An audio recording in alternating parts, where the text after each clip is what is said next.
yesterday, there apparently was like a big discussion in like a Discord server that ended up like said people started pinging me in my own Discord server about it, because they had some confusion about how Amira's abilities worked.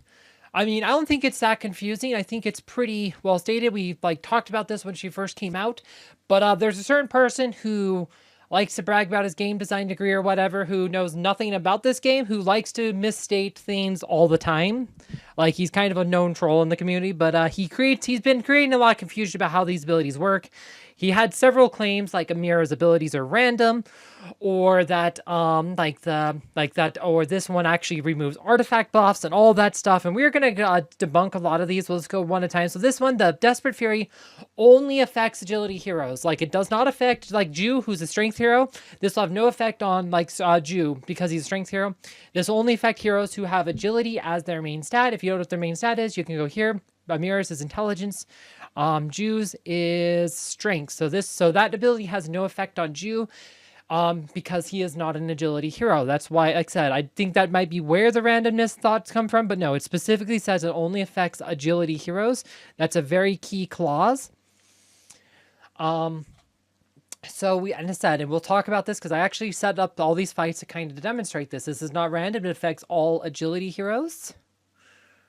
But let's see. Yep, this is the one we had. So this is the fight I did. So we have a bunch of agility heroes here.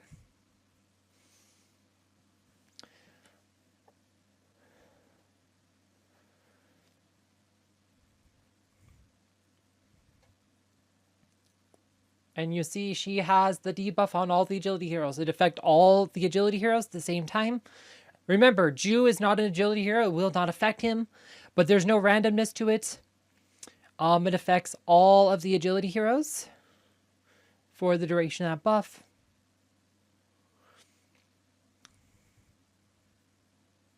Right, and no Serenity does not block that particular thing because it's technically a buff. What it does is raise the critical hit stat of the enemy team. However, she also buffs like her own team, so all crits miss. But it is not something that can be dispelled without Serenity. So that's how it works. There's no randomness there. The other ability she talks about, there's like that is said that she has that people that the one guy was really spreading misinformation about, is right, the Illusionary, like says. So this affects this only affects strength hero, transfers all buffs to that ally. Unfortunately, the superior ally is in fact an illusion that doesn't move, attack, or take damage. So here's the thing. This says buffs, but it does not mean artifact buffs. This has no effect on artifact buffs. Except this does affect Anvari. This affects pretty much like all of Anvari's abilities. This affects his Nature's Barrier. This affects his Living Earth. Affects both those abilities. Right, so this really is really good versus Anvari. It also affects Astros Demon Allegiance. It, however, has absolutely no effect on Aurora or Aurora's artifact buffs, and I will demonstrate that here. We have a fight here, and I'll show you. Again, I'll show you what happens here.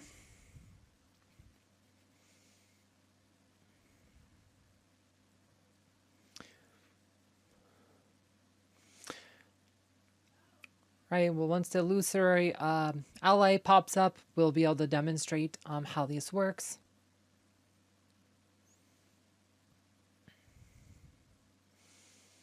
Right, see how this came up? You see the Demon Allegiance as well as the Nature's Barrier and the Living Earth and stuff all pop on him. However, if you notice, Aurora's still buffing dodge, hitting with spamming a bunch of dodge buffs, and the whole team is dodging, because this has no effect on artifact buffs. So this, because Aurora has no true buffs outside her artifact buff, this has no effect on Aurora, but it does affect Anvari and Astaroth. So that's how the Illusory ally theme works. Like I said, so it is good versus Anvari. Somewhat effective versus Astaroth. No effect whatsoever versus Aurora. And we can speed this up, finish this off.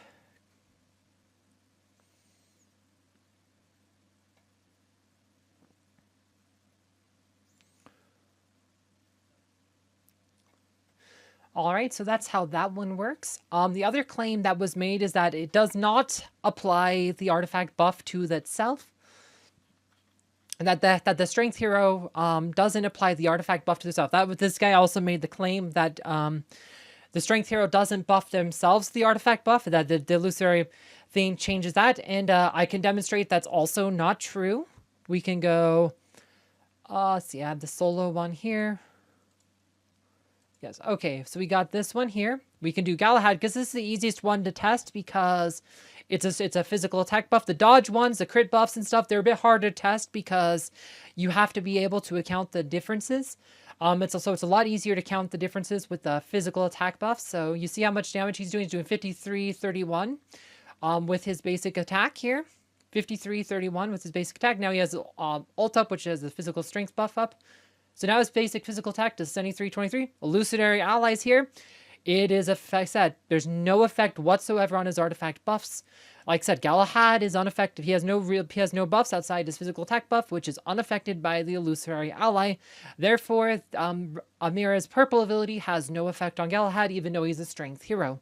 Again, that's how that works. They both have Oliver patrons, so they are just going to time out. We'll just speed this up for you for the sake of completeness, but they are going to time out here because, well, they can't kill each other.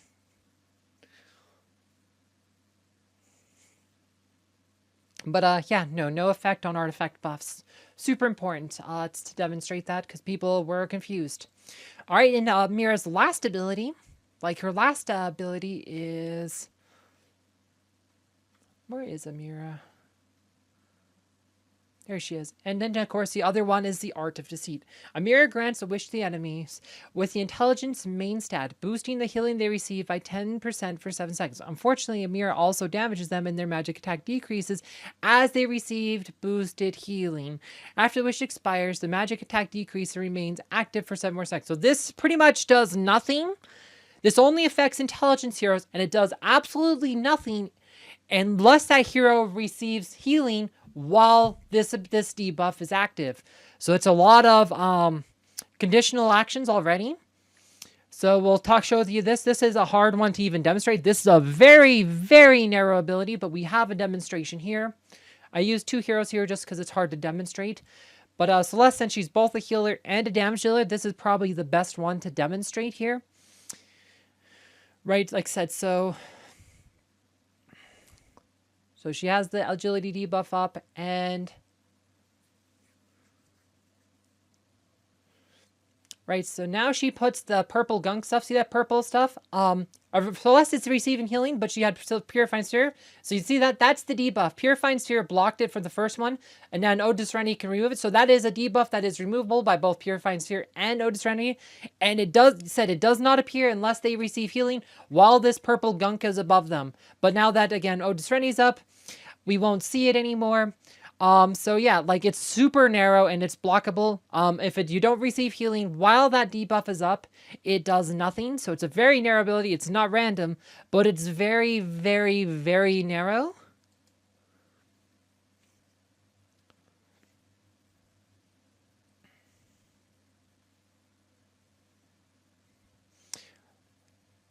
And like I said, again, this is probably I think this times out because there's just too much life here. Like Celeste can't solo the both of them.